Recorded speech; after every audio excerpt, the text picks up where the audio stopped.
All right, so picture this. You're all set to explore Mount Rainier National Park. You've got maps, your hiking boots, maybe even a fancy compass, but where do you even start? It can be overwhelming, right? Totally. So we're diving deep into this amazing park today, using some cool insights from J&K Traveling Solutions. They really know their stuff. Yeah, they really do. Been doing this for a while. So let's uncover some hidden gems, the must-sees, those spots that'll just totally make your trip, awesome. Well, and you know what gets me about Mount Rainier is it's not just a mountain, right? Right. It's like this whole living, breathing thing Yeah. shaped by these crazy, powerful forces. I mean, it's the tallest peak in the Cascades. Everyone knows that. But Yeah. it's one of the most dangerous volcanoes in the world. And that's because it's so incredibly glaciated. Ah, okay. 35 square miles of ice and snow. Wow, that's a lot of ice. It's more than any other peak in the entire U.S., the lower 48 anyway. I never really thought about it like that.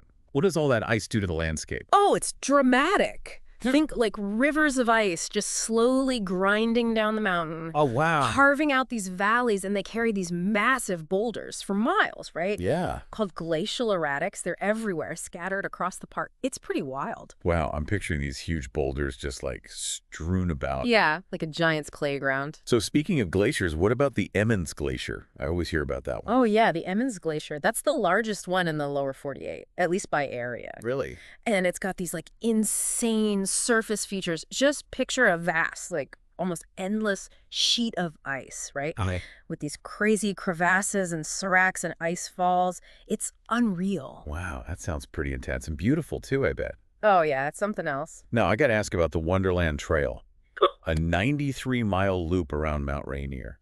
That sounds like a serious challenge. It's not for the faint of heart, but oh man, the views. They make it so worth it. So you're telling me this is not a casual stroll in the park? No, this is next level. You need to be prepared, like proper planning, the right gear. Makes sense you'd need permits too, right? Oh yeah, permits are hard to come by. They only give out so many each year.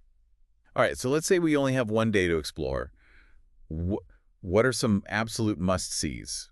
Like, what does J&K recommend? They actually suggest starting at the Longmire Museum, Okay. which is, it's a history museum, but it's more than that. Okay. It's actually in this National Historic Landmark building, and it shows off like the whole cultural and natural heritage of the park. Okay. So you can learn about like the native people who lived there forever, the first explorers who, mapped the place and all the work they're doing to protect it. So it's a good starting point to get a feel for the park's history and everything. Definitely. A great way to set the stage for your adventure. So after we brushed up on the history, what about some of those, natural wonders? Oh, you got to see Narada Falls. Just imagine standing at the bottom of this massive waterfall. It's 188 feet tall. You feel the mist on your face and hear the roar of the water plunging down into this canyon. Wow, I can almost feel it. Yeah. That sounds pretty epic. It's like a full-on sensory overload. And then there's Paradise. Just the name itself sounds magical. Paradise, yeah. It's called that for a reason. In the summer, these meadows are just like exploding with wildflowers. It's like a scene from a movie or something. And then you've got Mount Rainier towering over it all. No wonder everyone loves it. I can see why. So we've got history, waterfalls, wildflowers. What about that stunning sunset I keep hearing about? Is that a real thing?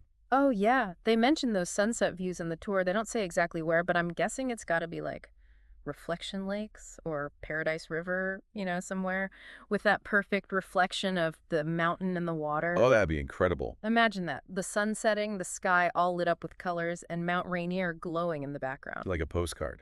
Pretty much. Yeah. The perfect ending to a day exploring. Yeah.